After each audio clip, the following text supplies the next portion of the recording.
2017 সালের পর এবারই প্রথম আয়োজিত হতে চলছে আইসিসি চ্যাম্পিয়ন্স ট্রফি। পাকিস্তানের আয়োজনে হাইব্রিড মডেলে অনুষ্ঠিত হবে এবারের টুর্নামেন্টের পর্দা উঠতে বাকি আর মাত্র 4 দিন। 8 দলের এই টুর্নামেন্টকে সামনে রেখে আইসিসি ঘোষণা করেছে প্রাইজ মানি। অন্য যে কোনো বারের চেয়ে এবারের প্রাইজ মানিতে থাকছে বড় ধরনের চমক। দীর্ঘ 29 বছর পর এবারই প্রথম আইসিসির কোনো ইভেন্ট আয়োজন করতে চলছে পাকিস্তান। এবারের আসর শুরুর আগে আজ এসে প্রাইজ মানি ঘোষণা করেছে আইসিসি।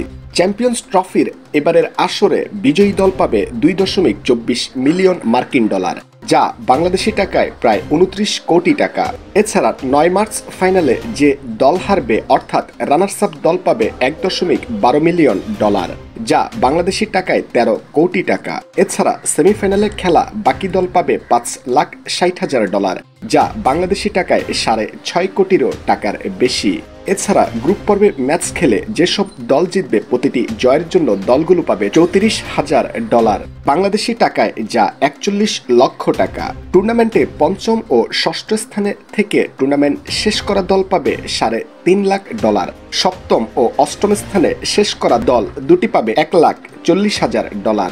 এছাড়াও প্রতিটি অংশগ্রহণকারী দল পাচ্ছে 1,25,000 ডলার। চ্যাম্পিয়ন্স ট্রফির এবারের আসরে মোট প্রাইজ মানি 6.9 মিলিয়ন ডলার।